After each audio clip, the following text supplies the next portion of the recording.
Gerardo Damonte, que espero que se continúa en sus comentarios, porque según Gerardo Castillo, Gerardo Damonte sostiene que la presencia de empresas mineras multinacionales en el escenario rural puede alterar profundamente, y se supone para mal, las organizaciones sociales y políticas existentes. Pero Gerardo Castillo sostiene que también estas relaciones con las empresas pueden reforzar o empoderar las organizaciones existentes, y sostiene que es el caso de las rondas en la granja. Según Gerardo Castillo, antes de las actividades mineras en la zona, las rondas fueron casi inactivas en algunos pueblos.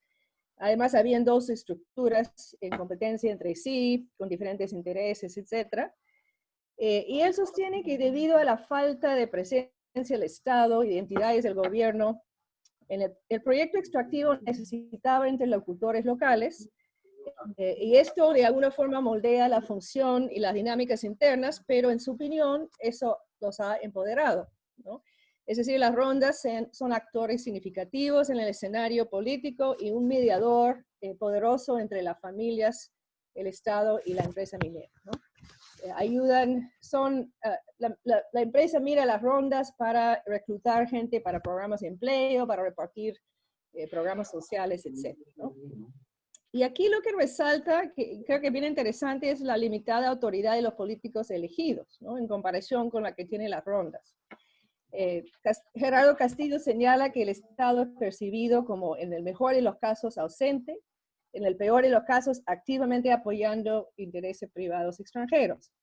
En cambio, son las rondas o sus organizaciones centrales o federadas que tienen más poder. Rondas que son autónomas de los partidos políticos, aunque con bastante influencia de Patria Roja a través del SUTEP, ¿no? Pero algo que no está reflejado en el ámbito electoral.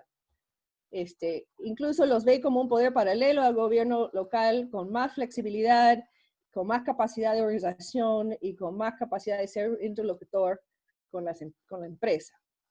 Y eso me trae a recuerdo una noticia reciente.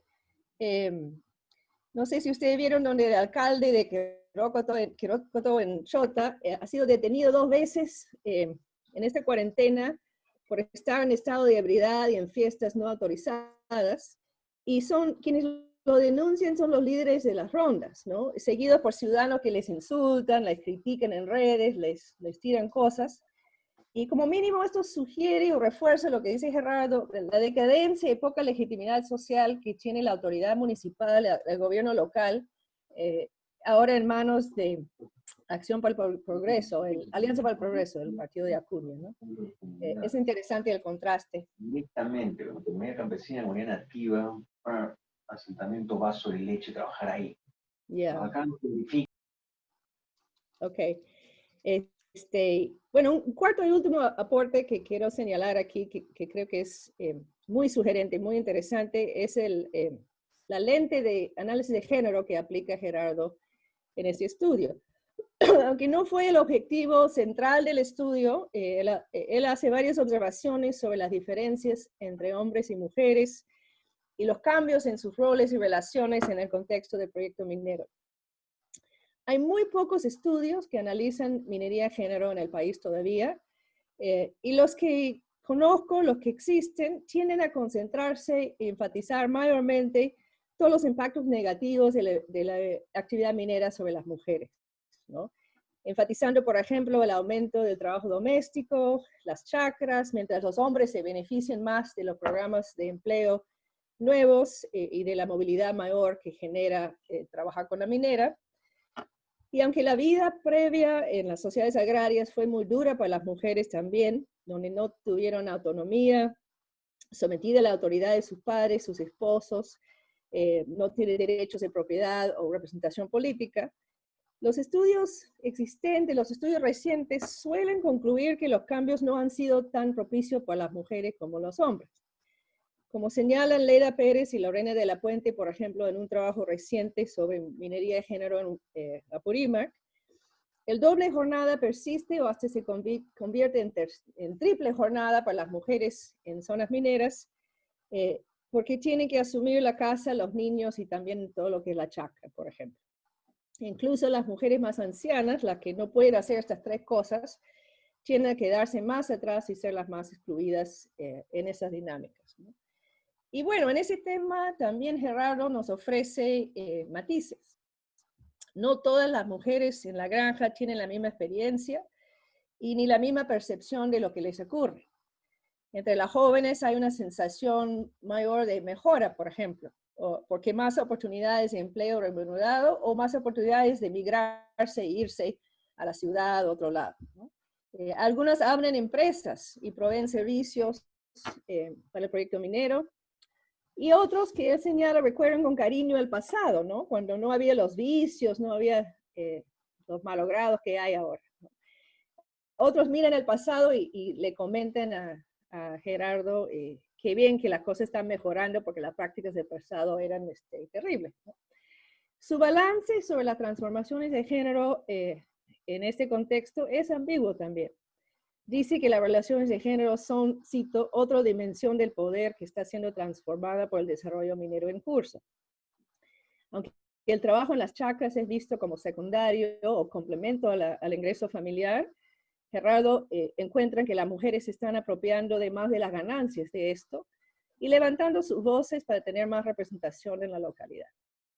También comenta que en parte debido a las políticas y las prácticas de la empresa Río Tinto, las mujeres han sido incluidas en el programa de empleo temporal, se han formado hasta una ronda de mujeres con el fin de gestionar también reclutamiento para empleos nuevos, ¿no? Así las mujeres se organizan para proveer diversos servicios o conseguir más beneficios en esa dinámica, ¿no? Pero hay tres temas que creo que saltan a la vista acá en este tema de los cambios de género, ¿no? Uno es que las labores que están haciendo las mujeres siguen siendo tradicionales, labores de cuidado, no están siendo contratadas para otro tipo de actividad de empleo con mayor prestigio, mayor ingreso, son labores domésticos o la extensión de sus labores domésticos, ¿no? Persiste esta doble, triple o cuádruple jornada, ¿no? Las mujeres, si tienen empleo, igual se están cargando más aún de la casa, los niños y las chacras.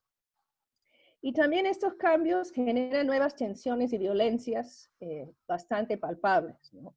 Si bien en el pasado hubo mucha violencia y control sobre las mujeres, ahora se observa una violencia de parte de hombres asociados al temor o la amenaza que implica tener mujeres más autónomas o más liberadas, ¿no?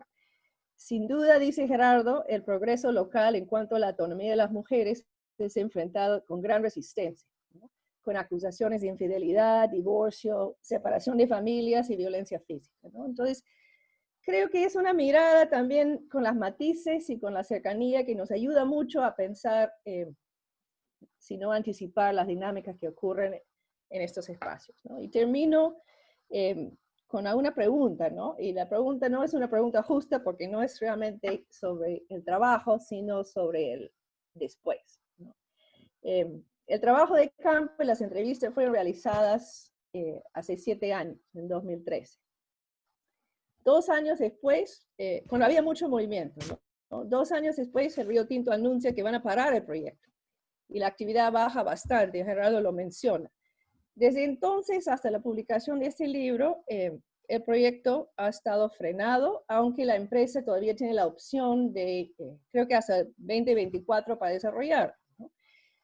Entonces mi duda es que cuánto de lo que ha encontrado Gerardo aguanta la prueba del tiempo, o qué es lo que imagina que va a pasar si este proyecto nuevamente no se desarrolla, no se da, ¿no? ¿Qué impacto tiene en estas relaciones de poder que cambian mayormente en asociación a la empresa minera y al proyecto minero, ¿no? Y si la gente incluso entiende cuáles son las razones por la frenada, ¿no? Porque las razones antes de la pandemia eran razones técnicas. Hay un alto porcentaje de arsénico en el cobre, es muy costoso separarlo. La demanda de China es una demanda variable, yendo a la baja. Y ahora con la pandemia me imagino que hasta puede devolver el Estado otra vez esta concesión, ¿no? Eso es lo que se rumorea. Entonces, ¿qué imagina Gerardo o qué sabe de cómo esto impacta las dinámicas que ha visto, ¿no? Que es una pregunta por fuera del trabajo, por cierto, ¿no?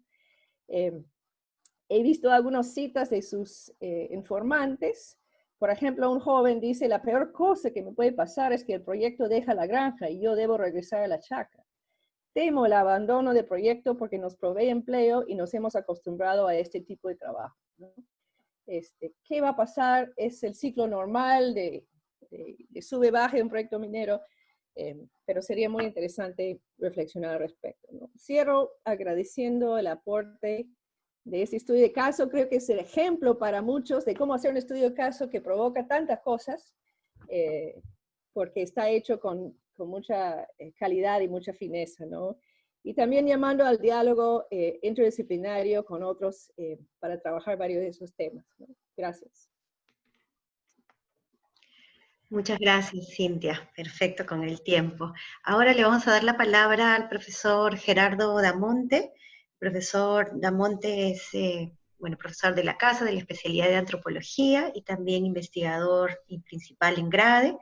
Él trabaja temas sobre industrias extractivas, sociedad rural, conocimiento local y cambio climático, y también territorios y movimientos sociales. Te damos la palabra, Gerardo. Bueno, muchas gracias, Pati. Gracias, Cintia. Gracias, Gerardo. Guillermo, gracias por la invitación. Es para mí un gusto realmente comentar este libro. Lo leí con placer. Tal vez decir que tuve la oportunidad de estar con Gerardo, con el autor, con mi tocayo, en La Granja, y también que con Manuel, que me parece que está por ahí, tuvimos la oportunidad de hacer varios trabajos en La Granja, así que es un espacio que conozco bien. Y en ese sentido, me ha gustado mucho ver reflejado ese espacio en el libro de tesis y libro de Gerardo. Mis comentarios son principalmente a partir del texto, no voy a tocar otros temas. Hay múltiples temas, como ustedes entenderán, cuando alguien conoce un lugar o ha tenido la experiencia de un espacio y un proceso de transformación. Hay múltiples preguntas que surgen que podríamos en algún momento conversar, pero que quisiera ahora en esta presentación ver el libro en sí mismo y el texto. Y como Cintia, quisiera también 4 cosas resaltar principales, y un poco que creo que el libro abre, y creo tal vez que en términos generales me parece que la gran virtud de este texto es el abrir más que el cerrar. Es decir, el abrir espacios, el abrir discusiones, el abrir ambigüedades. Y que en ese sentido es una historia bien contada, en la cual te generan muchas dudas, pero que a la vez te ayudan a entender que justamente es eso lo que generan los procesos de transformación.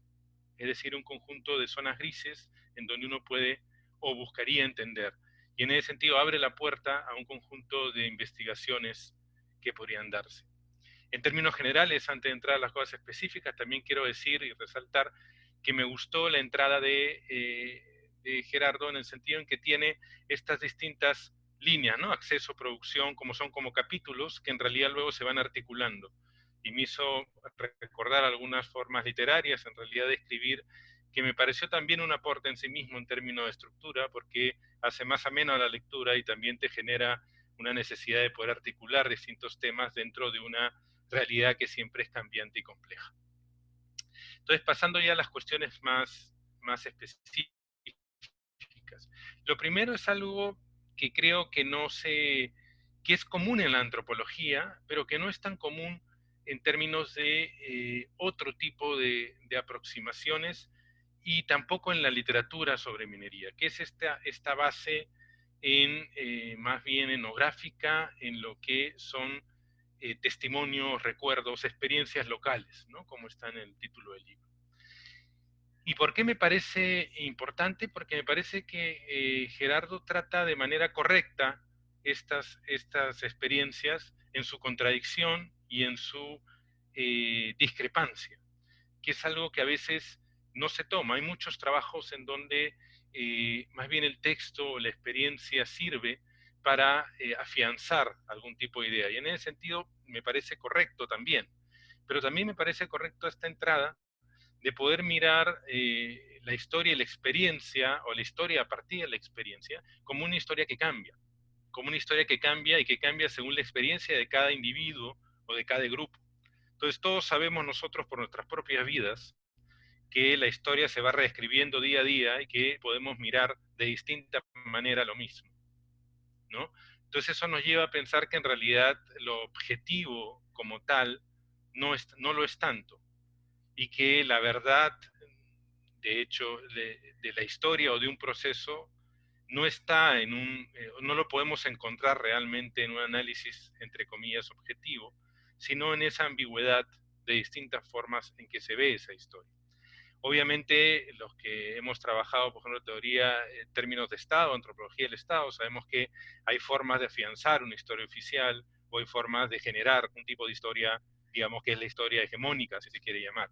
Pero en espacios más pequeños, espacios territoriales, como la zona de la granja, no voy a decir la granja mismo y voy a explicar por qué después, en realidad lo que tenemos es esta ambigüedad, ¿no? Esta ambigüedad de cuál es la historia de la granja, y en ese sentido tiene mucho que ver con las experiencias que cada uno de los granjinos que fueron entrevistados puede dar. Y es en estas múltiples historias y experiencias en que nosotros tenemos que sumergirnos y tratar de alguna manera de encontrar ciertas líneas o ciertas formas que se van concretizando. Hay que decir también que la experiencia de la granja, como Cintia ya mencionó, es bastante particular porque es un proyecto fantasma, ¿no? Es un proyecto que nunca termina de darse, que aparece muchas veces y que, algo que voy a retomar hacia el final, tiene que ver también con una mirada distinta a lo que es minería en sí mismo o a lo que significa la minería. Pero bueno, entonces eso es lo primero. Lo segundo es el tema que yo creo que tiene que ver con la experiencia académica de mi tocayo y con también digamos, su amor por la geografía, ¿no? Y que tiene que ver con esta entrada desde la geografía clásica, ¿no? Desde marxista, ¿no? Desde Lefebvre, que tiene que ver con la idea de espacio social, que creo que es fundamental. Y en ese sentido, a mí es la parte, y en un texto que he escrito de reseña del libro lo he puesto más detalladamente, es la parte que más me gusta del libro. ¿Por qué? Porque es la parte en la cual tú justamente ves cómo ese cúmulo de experiencias y historias sirven para en un espacio de contingencia poder definir o reproducir, como diría Lefebvre, reproducir el espacio social.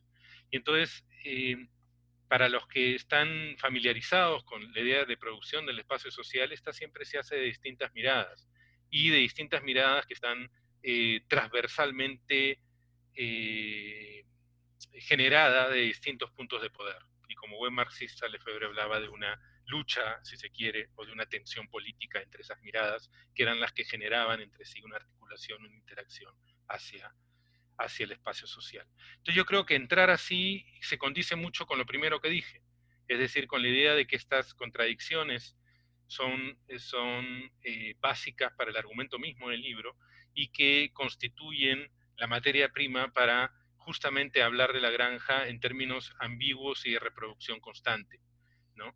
Y hay algo que Gerardo incide bastante y me parece también interesante, es más allá de esta historia, digamos, tú tienes una historia territorial no ligada a la minería, y después tienes una historia territorial ligada a la minería que además tiene varios saltos. Tiene 3 empresas, tiene renuncias, tiene reactivaciones, tiene proceso de resentamiento, de reubicación y de retorno, ¿no? Y entonces es una idea territorialmente ya muy compleja. Pero además de territorialmente muy compleja, es compleja también porque genera una diáspora en algún momento con la primera experiencia minera. Y esta diáspora genera también un espacio fuera extraterritorial de lo que sería el territorio granjino. Y por ello también es que es importante entender este territorio en particular de la granja dentro de esa dinámica de movilidad. Entonces, digamos, hay una movilidad extrema en el caso de la granja. Solamente para un ejemplo, gran parte, la mayoría de las familias de la zona más cercana a donde se iba a hacer la mina, en algún momento de esta historia salen y viven fuera de la granja, la mayoría de ellos en Chiclayo y otros en la selva, y después tienen que retornar, los que quieren retornar, y muchos de ellos mantienen una doble residencia. Y entonces, en ese sentido, la idea de reproducción del espacio social cobra un sentido y una relevancia especial, porque entonces puede verte cómo reproduces un espacio social allí donde la gente que es la encargada de reproducir el espacio social tiene una experiencia tan diversa, no solamente en términos de experiencias personales con el territorio, sino también en términos de movilidad y en términos de cómo ve la granja alguien que vive hace 10 años en Leonardo Ortiz, que es el espacio donde emigraron en Chiclayo. ¿Cómo ven ellos la granja en comparación con el que se quedó? Retornantes o resistentes a una vieja dicotomía que hicimos desde el trabajo con Manuel. Entonces, en ese sentido, ese punto me parece crucial. El tercer punto es algo que ya mencionó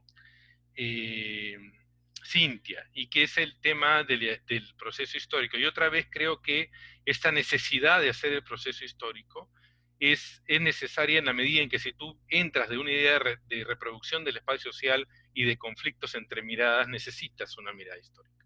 Es imposible, ¿no? Es como el viejo Marx, es imposible dar una mirada desde una mirada marxista sin tener un cuidado especial por la historia, ¿no?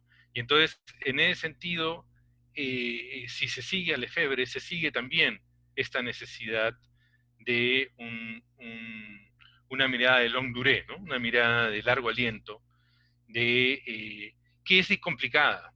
Y en ese sentido, sí, como ya se mencionó, yo sí creo que hay vacíos en la historia que son complicados de llenar, además, porque necesitas, de alguna manera, una cantidad, digamos, la granja no es ni Lima, ni una zona cercana a Lima o al centro de poder, sino es una zona que en términos de poder y de territorialidad aparece en el mapa nacional básicamente por la minería, y que antes de esa mirada minera es la importancia regional que tenía o local no está vinculada a los centros nacionales de poder, y por ello también la historia que se podría haber generado ahí no necesariamente queda grabada en espacios oficiales, y es más difícil reconstruirla, más aún cuando esa reconstrucción implica miradas distintas y divergentes. Pero sí creo que es un esfuerzo importante, el esfuerzo de tratar de mirar la historia y tratar de mirar más allá de la minería en sí misma, que muchas veces los que trabajamos en minería nos cuesta porque justamente no hay este espacio de data como para poder tener una cronología buena, satisfactoria. Entonces, creo que para el texto que desarrolla Gerardo era necesario, más allá de las limitaciones que esto pueda tener.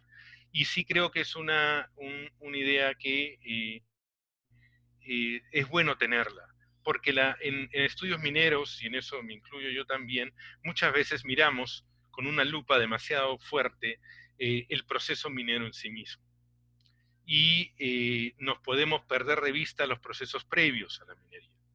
Y eso sí tiene problemáticas porque muchas veces las cosas que se pueden mirar o se pretende que son muy ligadas a la minería o que están muy vinculadas a la presencia minera o descubrimientos y hallazgos que vamos a relacionar casi automáticamente a la minería, muchas veces están representadas también en historias previas a esa minería, y entonces lo que tenemos es más una exacerbación de algunos procesos que la generación de procesos nuevos de manera categórica.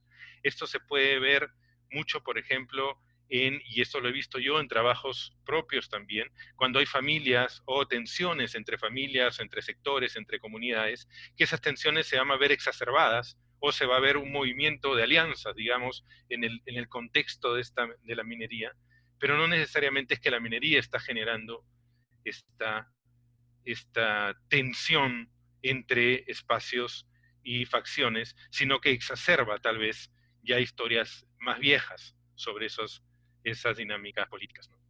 Entonces, eso también creo que es un aporte importante. Y por último, quiero centrarme en cuestiones más específicas que creo que Gerardo ha tocado. Voy a empezar un poco con el debate que planteó Cintia, ¿sí? Que en realidad yo no lo veo tanto como un debate. Yo lo que he pensado siempre es que, digamos, lo que he visto en trabajos propios, es que la minería tiene un impacto importante en las organizaciones locales. Y ese impacto importante muchas veces es un impacto que termina haciendo perder legitimidad a estas, organizaciones locales, tanto comunidades o, o rondas campesinas, en otros países también, como por ejemplo organizaciones de cooperativas en Argentina, o pequeños grupos ambientales en Chile, incluyendo grupos indígenas, por ejemplo, en la zona de La Guajira con Cerrejón en Colombia. Lo que uno ve en varios de estos espacios, ¿no? Y que también lo puede ver, por ejemplo, en trabajos históricos, tanto en Estados Unidos como en Alemania, es que las organizaciones locales tienen dificultad para procesar la entrada política de un gran jugador, ¿no? Y de un jugador político que además tiene articulaciones previas a nivel globales, como son las corporaciones mineras. Y entonces, ese impacto es un impacto complicado. Y es un impacto complicado que va a ir desde la, digamos, alianza, digamos, desde el soporte a la minería, que muchas veces hace que esos grupos se deslinden o crean conflictos con otras rondas o otras comunidades, hasta, ¿no? Que es el caso, por ejemplo, de Yanacocha, ¿no? Donde tú tienes un espacio que sigue a la empresa y que se deslinde entonces de la articulación general, hasta espacios en que hay una oposición directa y movilización en contra del proceso minero. En cualquiera de los dos escenarios, tú lo que tienes es esta enorme presión sobre espacios locales o espacios de organización políticos locales.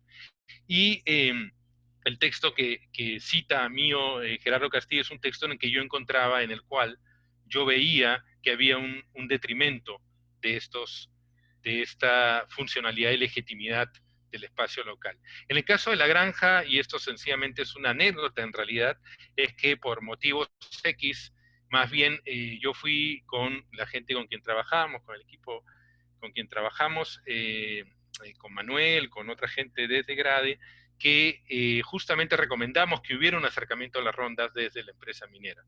¿Y eso por qué? Porque entendíamos que la presencia estatal era muy baja y que si la empresa minera quería tener alguna posibilidad de engancharse con la localidad, tenía que ser a través de la única institución local que funcionara, aunque eso también trajo un conjunto de problemas futuros para la ronda que de alguna manera tuvieron que lidiar con ellos. Entonces, ya para terminar por el tiempo también, solamente decir que hay dos cosas que me gustan particularmente en este contexto de cosas específicas. Uno, y no lo voy a desarrollar para que puedan leer también el texto, la idea de revisitar el concepto de sitio minero, es decir, hasta dónde uno puede hablar de sitio minero como un sitio específico, y hasta dónde el sitio minero es este espacio móvil sin fronteras definidas. Y por último, la idea también de hasta qué punto esas transformaciones que a veces sacan en reportes, como la transformación que abrió Cintia en términos de género, son efectivamente transformaciones radicales o son transformaciones que se dan dentro de un marco establecido de relaciones ya pautadas. Y con eso quiero felicitar a Gerardo por el texto y quiero invitar a todos ustedes a poder leerlo. Muchas gracias. Muchas gracias, Gerardo. Ahora quisiera invitar a nuestro colega también, Guillermo Salas, que es profesor de la especialidad de antropología y que trabaja también los temas de relaciones entre industrias extractivas y sociedad rural, así como prácticas indígenas y relacionamiento con el paisaje, la cohabitación, la comensalidad, las prácticas de peregrinación y danza. Guillermo, te dejo con el uso de la palabra.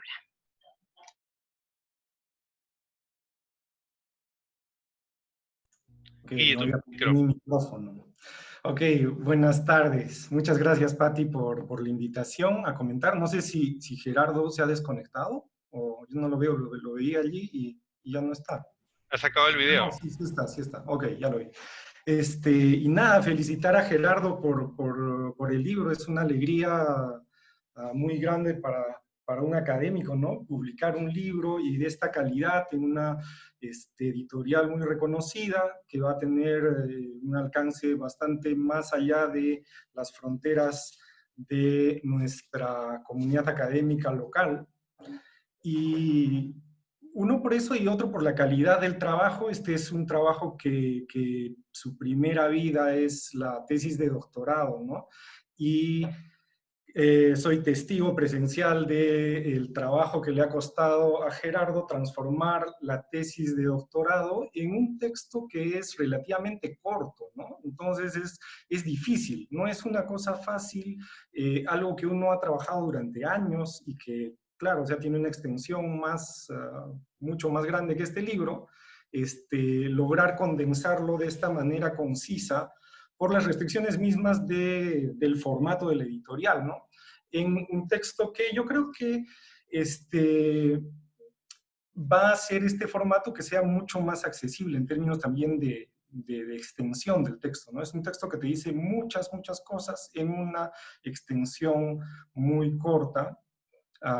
Entonces eso también yo creo que favorece a que sea tomado en cuenta y que sea más leído y que exponga una serie de problemáticas de una manera bastante concisa, ¿no? Entonces ese esfuerzo yo creo que es un esfuerzo que hay que felicitar y estoy seguro que te ha costado mucho trabajo, Gerardo, hacerlo, ¿no? Entonces, voy a tratar de ser breve. Ya hay varias cosas que han dicho los colegas antes de mí. Y bueno, para contarles un poquito, ¿no? Este caso es súper interesante porque hay 3 empresas que están involucradas. Cambior, que es esta empresa canadiense que llega en los 90s y que hace una compra de tierras y una expulsión de la población bastante mal hecha y que causa pues una diáspora dramática con muchos casos muy, muy serios de perjuicio a estas personas. Y viene después BHP Billiton, que compra el proyecto y cuando estaba justamente en juicio con Oketedi, el caso de Oketedi Mine en Papúa Nueva Guinea, y que perdió y fue un escándalo bastante grande para BHP Billiton. Y claro, en ese contexto, a BHP Billiton deciden que mejor, cuando deciden no hacer el proyecto, deciden revender las tierras a sus antiguos propietarios con un precio reducido, con intereses bajos, con créditos y qué sé yo. Y entonces, frente a la oposición inclusive del Estado, que no quería que esto suceda porque iba a complicar el futuro desarrollo de ese proyecto, BHP Billiton promueve que las familias retornen a la granja. Y después tenemos que el proyecto lo compra Río Tinto y que está explorando y mete también mucho dinero para que tener una buena relación con la comunidad. Entonces hay un florecimiento, digamos, de la economía local, hay muchos negocios, hay gente que viene de afuera, y que está en el libro, en este limbo, o sea, nos quedamos en el limbo en el que no se sabe si el proyecto va o no va por todos los problemas técnicos que ya mencionó Cintia, ¿no? Entonces, es un contexto muy inusual, todas estas idas y venidas de los proyectos. Y claro, o sea, Gerardo aprovecha este contexto peculiar que cubre 3 décadas de transformaciones, 3 compañías mineras, y el caso además que también lo mencionó Cintia, que me parece muy interesante, que la mina no se ha comenzado a hacer. Eso es muy importante, porque por un lado descarta todo. Bueno, igual hay quejas sobre impactos ambientales, ¿no es cierto? Pero no es lo mismo, pues, que cuando hay una operación o cuando hay una construcción que es una modificación masiva del paisaje, ¿no? Entonces, la variable ambiental no juega un rol preponderante aquí. Y eso le da otro tipo de personalidad, digamos, a todo este proceso. Entonces, no hay mina, hay solo exploración y las cuestiones ambientales no son centrales, ¿no? Entonces, Gerardo usa este escenario para mostrar y para discutir toda la literatura de migración y movilidad y todo un esquema unilineal que dice que, bueno, la gente se va del campo a la ciudad, y lo que está diciendo Gerardo es que no es así, pues, ¿no? Que es mucho más complejo y que lo que estamos viendo es una fluidez entre espacios rurales y urbanos, espacios urbanos que se ruralizan, espacios rurales que se vuelven más urbanos, a tal punto que no podemos distinguir claramente qué es rural y qué es urbano, y además que estos espacios se conjugan a través de las estrategias de las familias, que son muy heterogéneas, ¿no? Entonces, Gerardo lo que hace es una tipología de familias en torno a cómo es que más o menos moldean su estrategia frente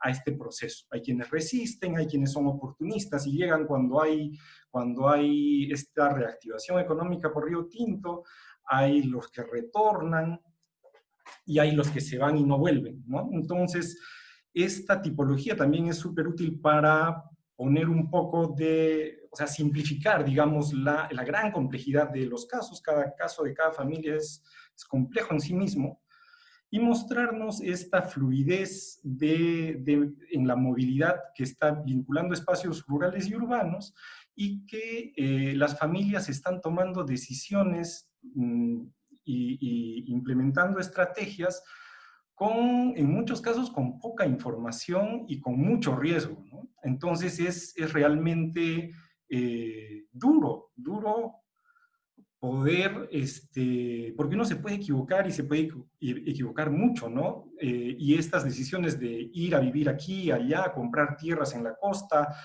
tratar de implementar agricultura para el mercado en la costa, o sea, están plagadas de riesgos y no siempre los resultados son felices, ¿no? Y aquí, en esta cuestión, esta discusión de la unilinealidad, me parece que tu texto está mucho en diálogo, o sea, un ancestro de este texto es este ya clásico Expectations of Modernity de James Ferguson, que discute justamente cómo la gente migra donde están las minas al espacio urbano en el Copperbelt de Zambia, en el Congo, y después, cuando la economía minera colapsa, la gente tiene que regresar a las economías de subsistencia de la agricultura, ¿no? Y en ese sentido, yo estaba también pensando que este libro, bueno, James Ferguson está hablando de minería también, pero este libro, cuando lo pones en diálogo con literatura que está hablando de los procesos contemporáneos en el espacio rural, yo creo que está hablando no solo de minería, o sea, no es una lectura que tenga que estar anclada en la gente que está únicamente interesada en minería, sino que está hablando de los procesos del espacio rural en general en los Andes, ¿no? Hay o sea, muchos de los procesos que Gerardo está discutiendo están presentes en muchos espacios andinos, muchos. O sea, más allá de que tengan o no relación con minería cercana o lejanamente. En este sentido, yo lo pondría en diálogo también con este texto de el balance, el sepia de Alex Diez para el sepia de Chachapoyas, en que justamente está hablando de estas cosas y de esta fluidez y de estas estrategias de doble residencia y esta compleja red que está tejiendo y está uniendo espacios rurales y urbanos que está presente en todos los espacios rurales andinos, ¿no? Entonces yo creo que este libro también no es, o sea, puedes leerlo como un libro que es sobre las dinámicas económicas de migración, de movilidad y de género en el espacio rural peruano. Nos ayudan a entender eso. Es un caso muy complejo que justamente por lo que es inusual nos ayuda a entender qué es lo que la gente está priorizando cuando migra, cuando se mueve de un sitio a otro, cuando decide mantener redes en el espacio rural, mantener sus chacras, al mismo tiempo que tener un trabajo informal remunerado en las periferias de las ciudades. Entonces, lo que hacen estas familias es seguir los ciclos económicos, son estrategias que lo que tratan de hacer es maximizar no necesariamente el ingreso monetario, o sea, lo que están tratando de maximizar es el bienestar. Y el bienestar se construye a través depende de las circunstancias, ¿no? O sea, si hay oportunidad de incrementar ingresos monetarios, la gente va a incrementar ingresos monetarios a través de estrategias muy complejas. Pero si no hay esa oportunidad, lo que va a hacer la gente es retroceder a la agricultura de subsistencia, que es exactamente lo que está pasando ahora con el contexto de la pandemia, con este quiebre de las economías informales y las economías urbanas, de miles de compatriotas que tenían estas redes que unían espacios rurales y urbanas, y que no les queda otra frente a la crisis y a la ausencia simplemente de donde tener dinero para comprar que comer, volver a la austera seguridad, entre comillas, de la economía rural, de la economía campesina, que además eso dramáticamente, bueno, tiene consecuencias en la expansión de la pandemia. Entonces, Gerardo, para mostrar esto, muestra la centralidad del parentesco. El parentesco es fundamental para entender estas dinámicas y que está involucrada con todas estas estrategias que tienen que ver con la herencia y con el matrimonio, ¿no? Entonces, el parentesco es lo que explica mucho de esta dinámica, y es más importante inclusive, aunque claro que esté en diálogo, con la intervención de la minera, de las compañías, y con la intervención del Estado, ¿no? Y la única instancia que está más allá del parentesco en términos de institucionalidad rural en sí misma es la ronda campesina, que ya ha sido mencionada, ¿no? Que se transforma y se adapta como un sistema de mediación para legitimar quién puede y quién no puede trabajar en los sistemas de trabajo temporal de Río Tinto, ¿no? Entonces, ahí la ronda es súper central también, y justamente surge la ronda de mujeres, no para controlar un espacio, no en el sentido primigenio de las funciones de la ronda, sino para administrar y organizar quiénes de las mujeres pueden trabajar y quiénes no, y cómo es la cuota, y toda esta rotación del trabajo temporal que da la mina para las mujeres, ¿no? Algo que yo encontraba un poco ausente en el texto, que me hubiera gustado encontrar un poquito más, es el asunto de la etnicidad. Y lo estoy mencionando al lado de la ronda, porque justamente la ronda por ley tiene todos los derechos de los pueblos indígenas y de las comunidades campesinas en lo que la ley le beneficia, ¿no es cierto? Entonces, había ahí una puerta, tú mencionas en algún momento esto de la ley de consulta previa, y cómo eso está pasando, está promoviendo procesos de emergencia, de identificaciones étnicas, pero aquí no, o sea, lo que entiendo es que no está sucediendo, pero me hubiera gustado saber un poquito más de eso, ¿no? Y claro, con este asunto de las rondas de mujeres, también entra el asunto del género, que como lo mencionó Cintia, es un tema que figura claramente en el análisis, y que me parece una contribución súper importante también. Y me hace recordar como un antecedente de lo que nos muestras que está pasando allí, el artículo ya clásico de Marisol de la Cadena, que se llama Las mujeres son más indias, que está justamente ya mostrando que para los 80s en Chitapampa, en el Cusco, hay esta transición en que el poder masculino, que estaba anclado en la herencia de la tierra y el acceso a la tierra, se va transformando en la relación con la ciudad, que la fuente del poder ya viene del ingreso monetario urbano, y en ese sentido las mujeres recién empiezan a poder heredar la tierra en Chitapampa y vuelven a estar subordinadas, ¿no es cierto? Porque la fuente de prestigio, la fuente de poder, se transforma en el acceso monetario, que está vinculado a empleos urbanos.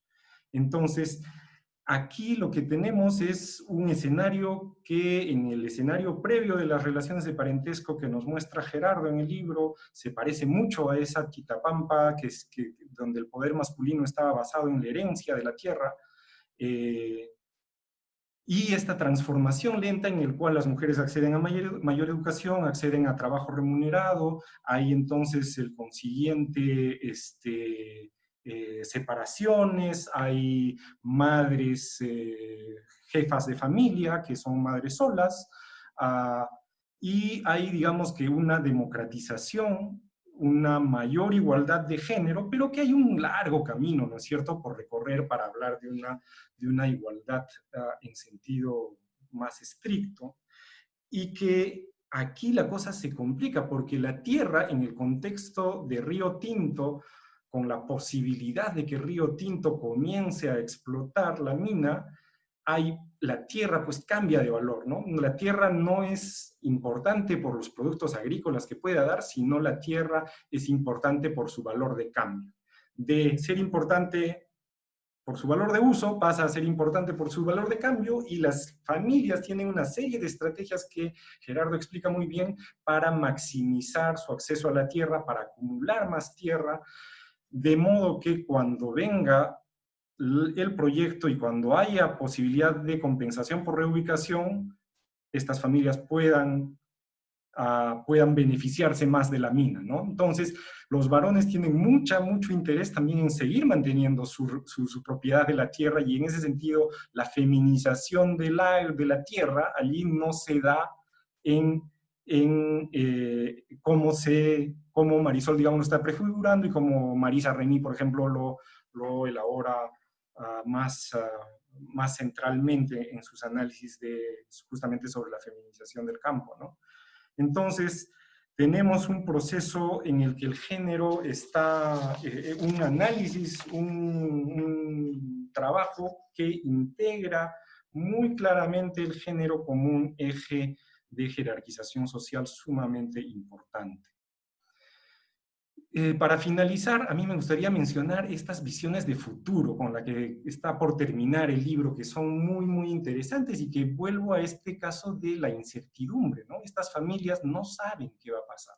Y es súper duro vivir en esa incertidumbre, o sea, no saben si, bueno, hay la posibilidad que se retire Río Tinto, se retira Río Tinto, y lo que va a pasar básicamente, creo que no es demasiado difícil imaginar que lo que va a pasar es que el valor de la tierra ya no va a estar sujeto al valor de cambio, sino al valor de uso, que va a haber una depresión de la actividad monetaria, de las actividades capitalistas monetarias en la zona, que todo gira en torno a la inversión de Río Tinto, ¿no? Pero al mismo tiempo hay sectores en la misma comunidad que dicen que si se hace la mina, bueno, todo va a ser horrible, todo va a ser yermo, todo va a estar contaminado, el agua va a estar contaminada, ya no va a haber paisaje, va a ser una desgracia. Y es muy, por un lado son escenarios todos bastante duros de la visión del futuro. Hay cierto optimismo en que va a haber beneficios, y una cosa crucial también, una parte crucial del libro es que lo que la gente espera que los beneficios que da la minera sean sostenibles a lo largo de toda su vida, y si pueden los pasen en herencia a sus hijos, ¿no? Entonces están cambiando pretenden que se les cambie un sistema agropecuario que estaba allí, que iba a durar toda su vida, por otro sistema, esta vez mediado por el dinero y por la actividad minera, que también va a estar toda la vida allí. Y obviamente quienes saben un poco de la literatura de qué pasa cuando las minas entran en operación, es muy poco probable que eso suceda, ¿no es cierto? O sea, no va a suceder. Así aún el proyecto vaya adelante. Entonces va a haber, por donde mires la perspectiva de futuro que ven estas familias, parecen futuros complicados, ¿no? Complicados y difíciles. Más allá, inclusive para aquellos que ven con optimismo el que la mina se quede, que quizás van a ser quienes se den las mayores sorpresas. Bueno, entonces, para terminar, simplemente quisiera reiterar mis felicitaciones a Gerardo. Yo creo que hay muchos temas muy importantes y muy interesantes en el libro, y reitero que no es un libro que, hasta podría decir, no es un libro fundamentalmente sobre minería, pero bueno, eso es discutible. Yo creo que los aportes del libro van mucho más allá de de la minería en sí misma y que están mostrándonos un análisis de los procesos, las dinámicas en los espacios rurales en los Andes, discutiendo y entrando en diálogo con muchos otros casos de muchas otras localidades que no necesariamente tienen la presencia de una minera o la posibilidad de que en ese sitio se lleve a cabo un proyecto minero. Muchas gracias, Gerardo, por este trabajo. Yo creo que va a ser, va a desatar muchos debates y nada más reiterarte mis felicitaciones. Gracias, Guillermo. Vamos ahora a darle la palabra al profesor Gerardo Castillo para que pueda contarnos un poquito de este proyecto y dar algunos comentarios a las presentaciones que hemos escuchado. Y con esto terminaríamos. Adelante, Gerardo. Pues muchísimas gracias, Patricia, no solo por presentar y moderar la mesa, sino realmente por los ánimos y la energía para en estos momentos organizar y animarnos a tener esta presentación en sociedad de un nuevo libro, ¿no? El reconocimiento, el paso del genitor al pater, ¿no?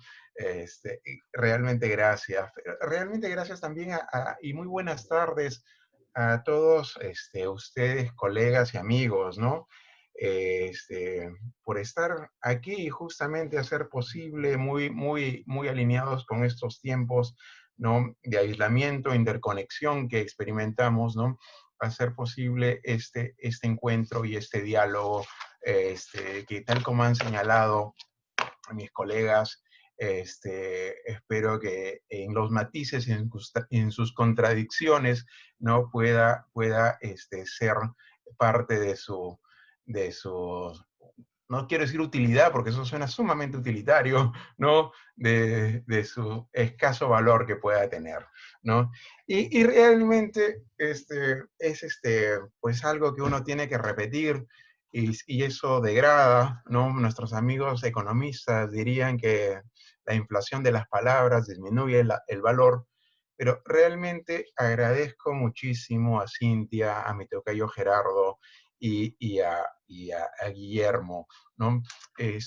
No solo han sido generosos en sus comentarios, no solo son generosos, sino que son agudos en ellos, y creo que mejor que yo, ¿no? que me convierte en una terrible persona porque soy juez y parte, han sabido, desde mi perspectiva, desentrañar los puntos o encontrar los puntos centrales, ¿no? En una narrativa que ya adquiere, como todo el libro, una dinámica propia, ¿no? Que es cuando ustedes lo puedan leer, juzgar por ustedes mismos, ¿no? Entonces, hay un punto que ustedes lo han señalado, y simplemente en estos minutos que tengo, más que entrar en debate, ¿no? Que también me parece central, quiero contar un poco desde mi perspectiva cuáles han sido esos procesos, ¿no? Que han hecho posible esta cristalización, digamos, esta materialización, y los múltiples actores que han intervenido, ¿no? Creo que los tres y Guillermo al final han remarcado muy bien que no es en sí mismo un libro sobre minería, ¿no? Es una narrativa y una interpretación particular sobre las transformaciones que familias rurales experimentan, pero al mismo tiempo contribuyen a moldear en el contexto de explotación de uno de los mayores depósitos de cobre del mundo, ¿no? Y eso yo creo que es importante, ¿no? Porque entonces nos permite salir solo de la discusión sectorial, por decirlo así, ¿no? Y centrarnos entonces en la conversación sobre las múltiples y complejas formas de transformaciones desde el punto de vista de los actores, ¿no?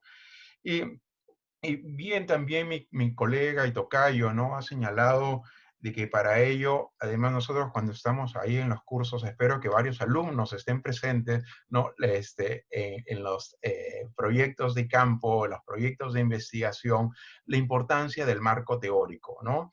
Y el marco teórico, más allá de los conceptos que a veces pueden ser rimbombantes, realmente son esos lentes que nos permiten iluminar, pero obviamente también oscurecer otras facetas, ¿no? Y sí, o sea, los lentes que me permitieron, digamos, enfocarme en este complejo proceso sincrónico, histórico, interdisciplinario, de diálogo, de múltiples voces, ha sido esta idea de la producción del espacio del geógrafo francés, pensador más que geógrafo en sí mismo, Henri Lefebvre, ¿no? Entonces, mi idea es, un punto central es cómo se está transformando entonces este tejido social, este espacio social, ¿no? Y para no dejarlo tan abierto, pues me centré en 4 ejes, ¿no? Bueno, ¿cómo se transforma el acceso desde el punto de vista de las familias? ¿Cómo se transforma el acceso a este espacio? ¿Se está fragmentando? ¿No se está fragmentando la tierra? ¿No? Hay procesos de hereditarios o hay procesos de compra y venta, procesos de acumulación. ¿Quiénes? ¿Son varones y mujeres los que acceden a estos procesos? No, ese es uno. ¿No? El otro es el eje de la producción, tanto agropecuaria como no agropecuaria, ¿no? Ahí, sobre todo, Cintia y Gerardo han señalado muy bien, ¿no? Las sociedades rurales, creo que si bien lo venimos haciendo, nunca está de más enfatizar que esa ecuación agropecuaria y ruralidad es cada vez más complicada, ¿no? Entonces, las sociedades rurales ocupan espacios fluidos, pero además ocupaciones fluidas, ¿no? En sus propias vidas, en los miembros de sus familias, utilizando una serie de estrategias, ¿no?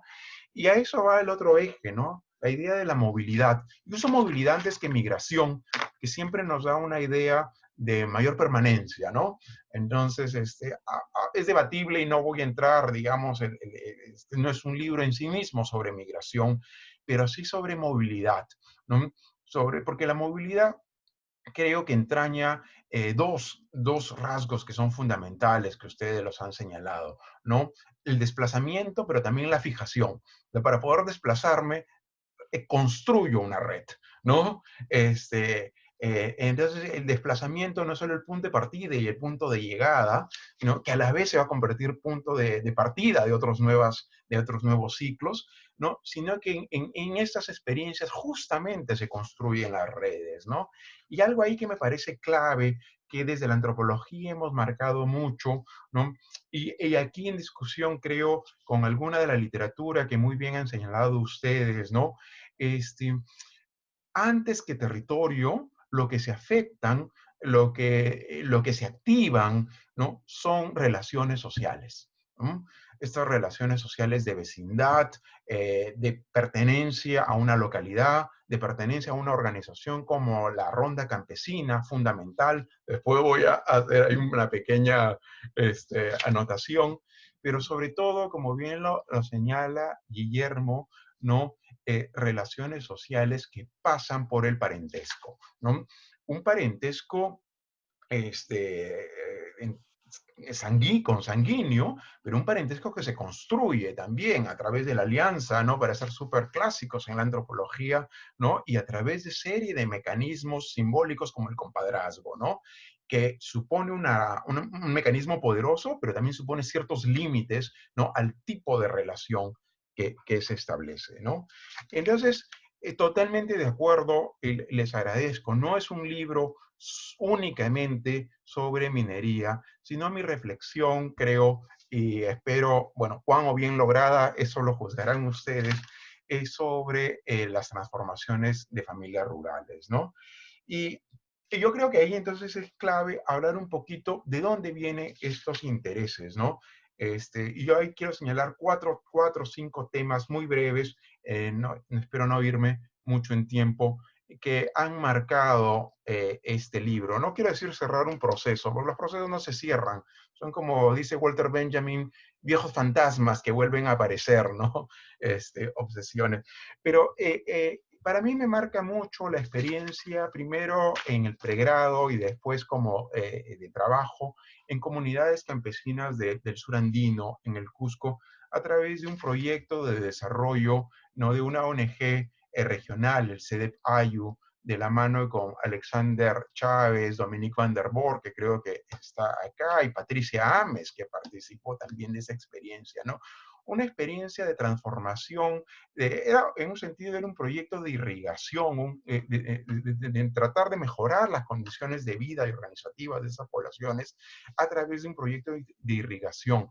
Pero en verdad, como bien también señalan ustedes, ¿no? La experiencia de los proyectos modernizantes nos enseñan, ¿no?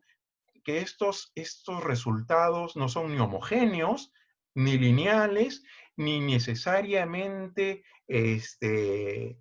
simples y positivos, ¿no?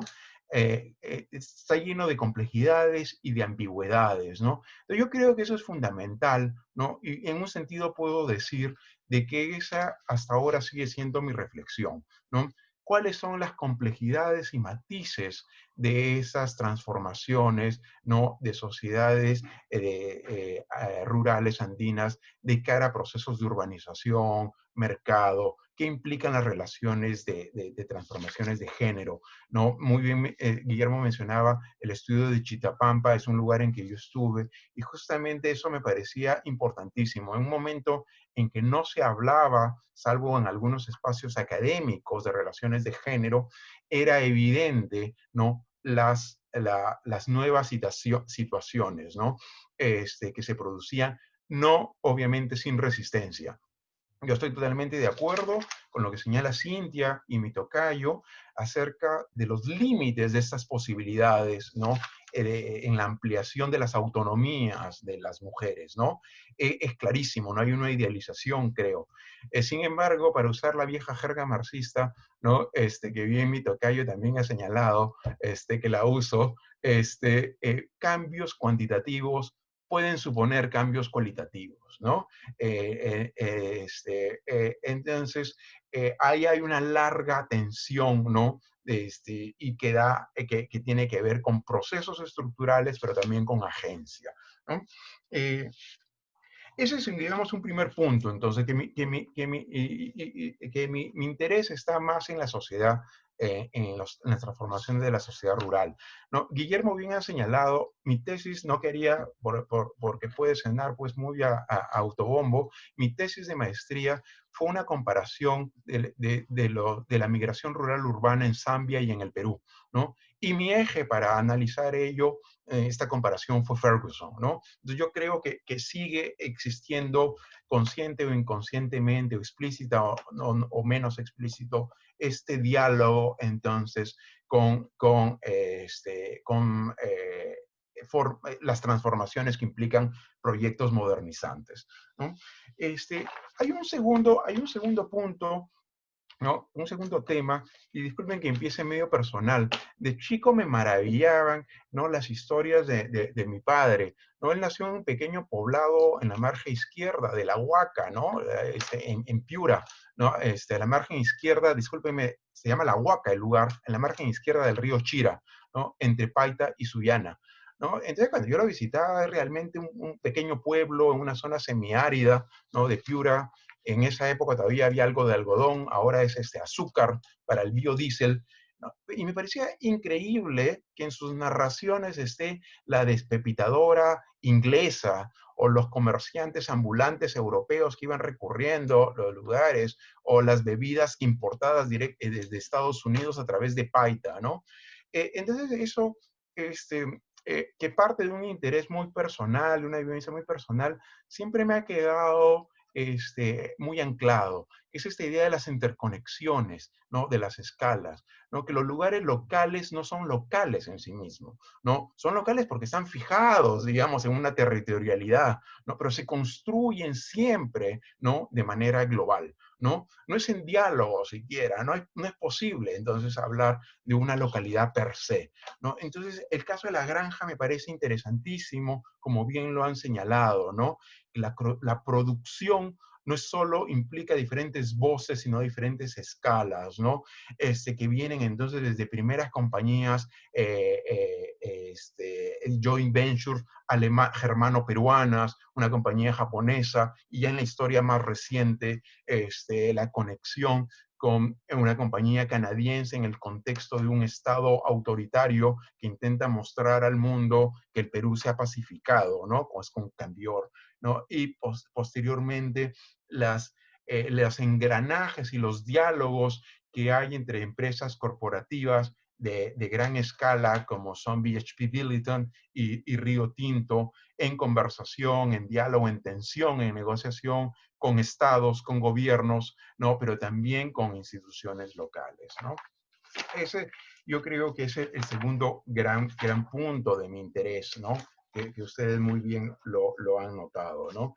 Y junto con ello, entonces, no solo son enlaces en términos espaciales, sino estos espacios siempre me ha llamado muchísimo estas continuidades y discontinuidades históricas, ¿no? Cintia y Gerardo y mi tocayo bien han hablado entonces de esta suerte de long durée, larga duración, porque nos permiten entonces comprender continuidades y discontinuidades, pero sobre todo también enfatizar que hay estrategia, ¿no?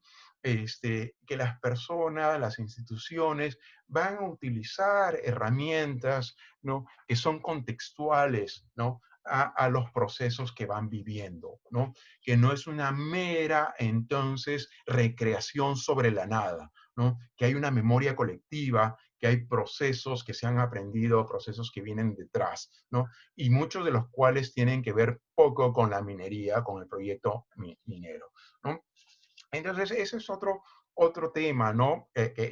Estoy totalmente de acuerdo que hay vacíos, ¿no? En términos de los problemas, tal vez ahí tenga que venirme y digamos ahí, Patricia Ames me decía que hay 72, entonces, participantes ahorita, eso puede ser un buen aliento para entonces esta historia continuará, ¿no? Va a haber una segunda, entonces, y ver, pues, fundamentalmente, tal como señala Cintia, ¿qué va a venir después? ¿No? Uno, completar mejor Gerardo también lo ha señalado, completar mejor y hacer una mejor búsqueda de archivos, por ejemplo, ¿no? Y yo he tratado de alguna manera utilizar historia oral para reconstruir estos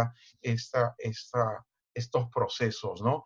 Y es cierto que ahí yo creo que hay un gran vacío, ¿no? Me falta, yo creo que es una ausencia, un mejor trabajo de los 80s, ¿no? Que es justamente el periodo contra el cual se va a comparar muchísimo de los procesos contemporáneos de adquisición del proyecto, ¿no? En mi defensa, he de decir de que esta zona no vive particularmente un proceso dramático de desestructuración por la violencia política como ocurre en otros lugares del Perú. Pero esta es una mera excusa y sí, ahí creo que hay algo que se necesita explorar, ¿no? Y se necesita también, hay algo que ustedes lo han mencionado, y yo creo que puede ser con mi estilo, ¿no? Pero yo creo que esta narrativa está llena, justamente es una propuesta de mostrar los matices, los claroscuros, ¿no? De no tener respuestas tajantes, sino más bien ayudar al diálogo a tener contraejemplos, ¿no? Más que tener una afirmación sólida, es más bien mostrar estos matices que hay. ¿Y por qué? Porque la experiencia humana está llena de ello, ¿no? Yo creo que si es que entonces nuestro énfasis no es en un proceso que se desencadena de arriba abajo, que ya más o menos sabemos el resultado, ¿no? Es más bien siempre la posibilidad, obviamente reconociendo relaciones y disparidades de poder, ¿no? La posibilidad de agencia, ¿no? De los actores. Y por tanto, los resultados per se no están dados, ¿no? En ese sentido hay una serie de matices más que de afirmaciones, ¿no? De contradicciones. De hecho, los grandes proyectos, ¿no? Para tomar nuevamente el caso entonces de la ronda, ahora sí, de hecho, estoy seguro que alteran la institucionalidad local, ¿no? Y la alteran fragmentándola, la alteran cambiando las funciones, pueden también alterarla debilitándola, ¿no? En este caso específico, y pueden ser por cuestiones anecdóticas, pero yo diría no anecdótico, sino hay agencia, ¿no? Como a través de consultores, ¿no? De experiencias anteriores, BHP ya tuvo una experiencia previa en que utilizó un diálogo con comunidad, con ronda campesina, ahí donde no había comunidad y no había un actor clave, ¿no? Puede que también entonces la ronda se convierta no de manera automática, evidentemente, ¿no? En una institución que es necesaria para el relacionamiento con estas grandes corporaciones, ¿no? Ese es el cuarto eje, ¿no? Entonces está transformaciones de sociedad rural, el énfasis en los eslabonamientos, agencia, y con agencia también, que lo han señalado, y no quiero ir mucho, es que la antropología ha marcado muy bien que las sociedades no son homogéneas, ningún grupo es homogéneo, ¿no? Entonces ahí es, en mi opinión, fundamental, ¿no? Entonces, observar las relaciones de género, ¿no? Podríamos observar otras, también las etarias, que de alguna manera he tratado de introducir, y también las relaciones interétnicas, ¿no? Guillermo, con justa razón, extraña la ausencia de un debate sobre etnicidad, ¿no? Nuevamente, en mi defensa quisiera decir dos cosas, ¿no? Y eso tiene que ver con la especificidad del caso, ¿no? Este, eh, Como no es una comunidad campesina, ¿no? Tampoco quechohablante, ¿no? Las identidades, las relaciones identitarias a partir de etnicidad no son necesariamente explicitadas como primera estrategia, ¿no? Eso no quiere decir que no existan, por supuesto, ¿no? Entonces hay tratos diferenciados que van a ser leídos acorde a la sociedad peruana en términos identitarios, ¿no? Entonces, en Chiclayo sobre todo, entonces este cholo y serrano de la granja, etcétera, ¿no? Eso es de un lado, ¿no? Pero en sí mismo, buena parte de las estrategias de negociación no están fraseadas, ¿no? Desde los diferentes actores dentro del repertorio de la etnicidad. Ese es uno. Pero el otro es que yo creo que es un arma de doble filo. Yo creo que es muy bueno tener un documento más sintético. La reducción fue terrible, ¿no? Y Rowlett se puso muy estricto, ¿no? Pero en esa tuve que reducir 2/3 del original, ¿no? Yo creo que eso ayuda mucho a una narrativa más sintética, que condensa, ¿no? Pero también entonces hubo necesidad de cortar algunos capítulos, algunas discusiones en que había una suerte de digresión a los argumentos centrales, ¿no? Entonces, es cierto, ¿no? Yo creo que ahí yo tenía una conversación, un diálogo con algunos textos como los de Guillermo Nugent, por ejemplo, ¿no? Sobre estas formas de relacionamiento que cruza etnicidad con clase, ¿no? Esos son en términos de temas, ¿no? Y quería explicitarlos. No quiero ahondar ya más en ello, no solo por el tiempo, sino porque mejor que nadie los presentadores que me han antecedido lo han dicho de mejor manera, ¿no? Pero hay un punto final, y con eso sí acabo, que es que lo menciono en los agradecimientos del libro, ¿no? Todo paisaje es una ficción, de alguna manera, ¿no? Todo paisaje es un espejismo que esconde lo que hay detrás, ¿no? La mentira del paisaje, de alguna manera, podríamos decir, ¿no? Porque nos da la impresión de algo acabado y con una autoría muy marcada, ¿no? Y eso no es así. hay muchísimos procesos que he conversado, pero sobre todo muchísimas personas que, a las que quiero explícitamente agradecer, ¿no? Porque han hecho posible esta cristalización de este paisaje narrativo, ¿no?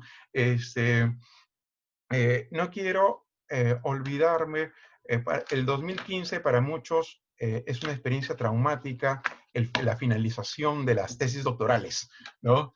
Entonces, cuando acabó, Cintia tuvo la experiencia de leer y ser parte del jurado, justamente, y cuando acabó yo sentí un alivio enorme y dije, nunca más, nevermore. Y pues, como los fantasmas que mencionaba que recurren, que son recurrentes, ¿no? De Benjamin, volvió la tesis, ¿no? Daniel Franks, uno de mis asesores, testarudamente me alentó a convertir la tesis en libro, ¿no? Y tuvo la gentileza de avalar el proyecto a Routledge, ¿no? Entonces yo quiero agradecer a Daniel Franks. David Brereton fue mi asesor principal y ha sido una figura señera, no solo por permitirme una amplitud con otros casos de Papúa Nueva Guinea, África, Mongolia, que nos da perspectiva y nos permite salir del ombligo que a veces tenemos en la antropología, del estudio de caso, ¿no? Salirnos de a veces de nuestro marco andinista para abrirnos a otros lados, sino que en verdad ha sido una persona que me ha acompañado a lo largo de estos 4 años y 7, Cintia lo ha notado muy bien, ¿no? El inicio del proceso de investigación y el libro editado, ¿no? Y David y Daniel en verdad han sido personas que no solo me han hecho crecer académicamente, sino en términos personales, ¿no? Pero más allá del libro, ¿no? Hay otras personas que son fundamentales, ¿no? Gerardo Damonte y Manuel Glave tuvieron la gentileza de invitarme a ser parte de estudios iniciales que ellos venían realizando de caracterización sobre la zona, ¿no?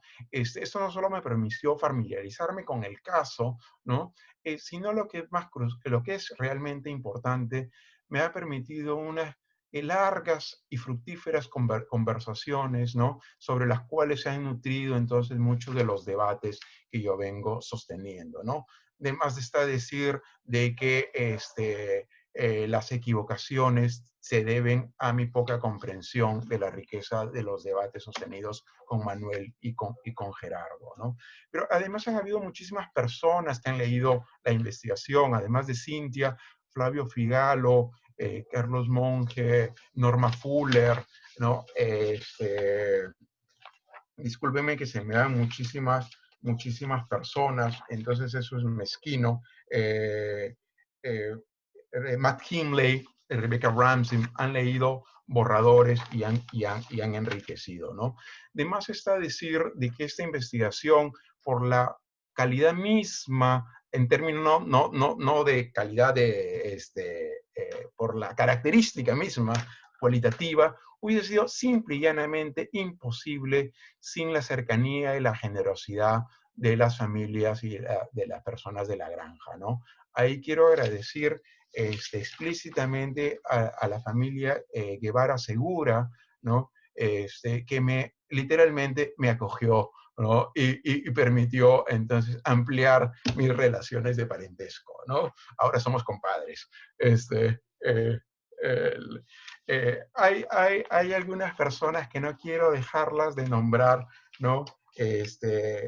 Tanto en la investigación como en el libro, la geógrafa Marilyn Ishikawa se encargó no solo de elaborar los mapas, ¿no? Sino de tener la enorme profesionalismo de interpretar mis ideas de manera gráfica, ¿no? Entonces, cuando Gerardo habla de mis calidades de geógrafo, son como geógrafo cultural, pero como geógrafo físico tengo da mucho que desear y mis habilidades de elaborar mapas es nula, ¿no? Entonces le agradezco a Marilyn Ishikawa, ¿no? La gentileza y el profesionalismo, ¿no? Glenda Escajadillo tuvo la enorme gentileza de revisar, ¿no? Mi texto en un inglés mascado, ¿no?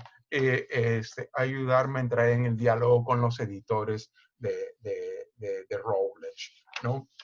Y finalmente, bueno, ya que han hablado de familia, ¿no? Yo creo que parentesco es central.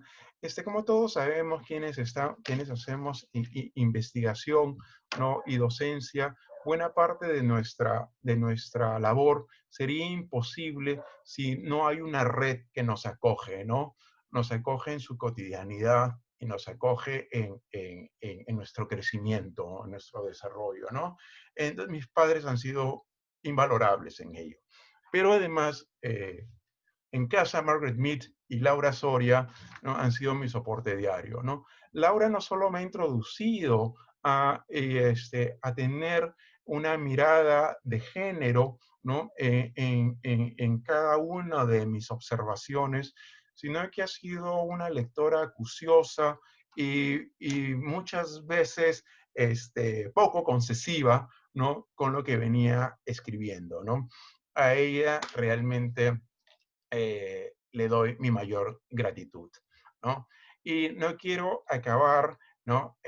Aunque nuevamente va a sonar a algo que es, pues, de consabido, de decir, es que los libros, más allá de ser escritos, sirven para ser leídos, ¿no?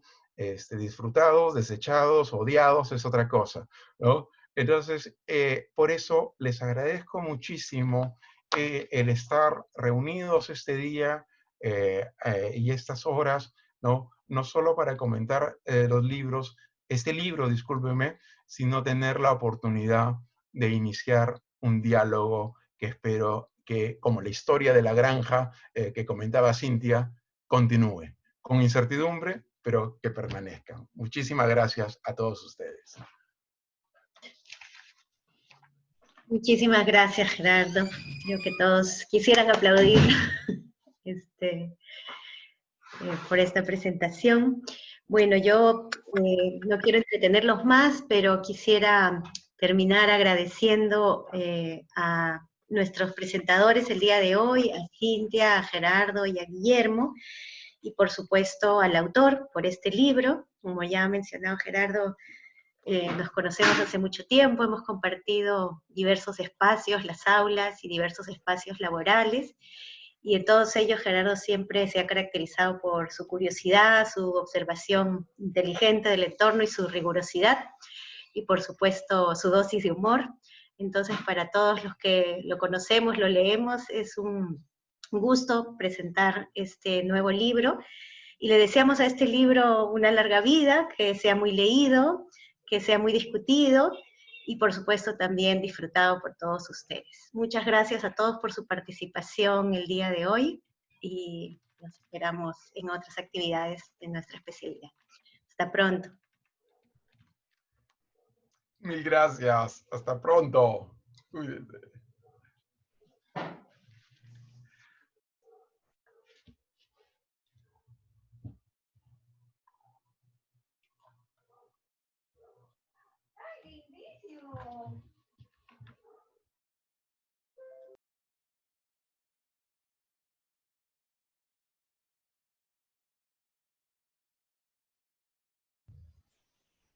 Felicitaciones, Gerardo.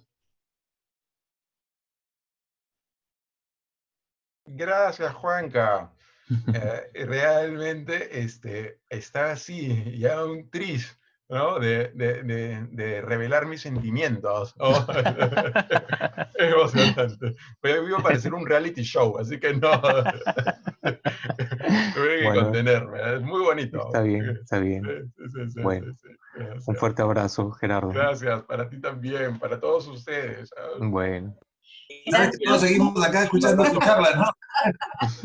Ya veo. Un abrazo, Dito.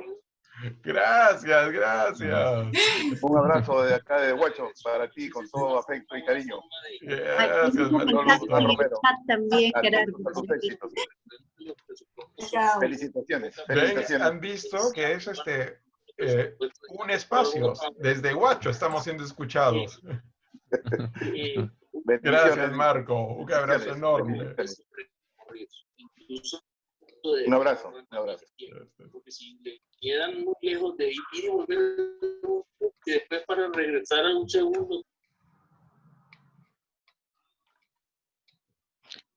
Gerardo, felicitaciones.